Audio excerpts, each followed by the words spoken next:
गांव के कोने में एक छोटा सा मिट्टी का घर था, वही रहता था सोनू, एक गरीब किसान का बेटा। घर में खाने तक की दिक्कत थी, लेकिन सोनू का सपना था पढ़ लिखकर कुछ बड़ा करने का। स्कूल जाने के लिए उसके पास न रंग की किताबें थी, न अच्छे कपड़े, बस्ता भी पुराना और फटा हुआ था। सबसे बड़ी मुश्किल यह थी कि सोनू के पास सिर्फ एक टूटी हुई पेंसिल थी, वही उसकी सबसे कीमती चीज थी। हर दिन सोनू उसी पेंसिल से लिखता। जैसे जैसे पेंसिल छोटी होती जाती, वह उसे धागे और लकड़ी से जोड़कर इस्तेमाल करता। उसकी उंगलियां कई बार पेंसिल से कट जातीं, लेकिन वह पढ़ाई नहीं छोड़ता। स्कूल में उसके दोस्त अक्सर हंसते, इतनी छोटी पेंसिल से क्या बनेगा रे। कभी कहते, तेरे पास तो नई कॉपी भी नहीं है, तू पास कैसे होगा। लेकिन सोनू उनकी बातें अनसुनी कर देता। वह जानता था कि मजाक से पेट नहीं भरता, मेहनत से जिंदगी बदलती है।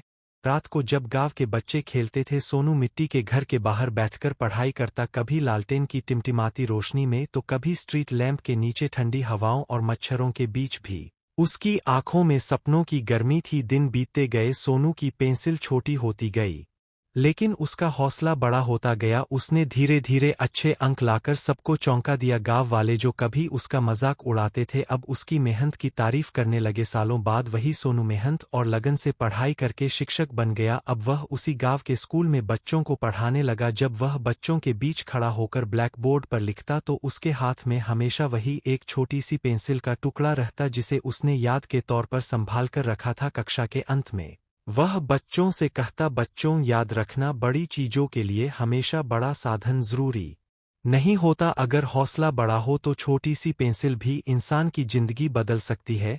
बच्चे तालियां बजाते और सोनू मुस्कुराकर उस टूटी हुई पेंसिल को देखता। वह जानता था उसकी जिंदगी की सबसे बड़ी ताकत वही छोटी पेंसिल बनी।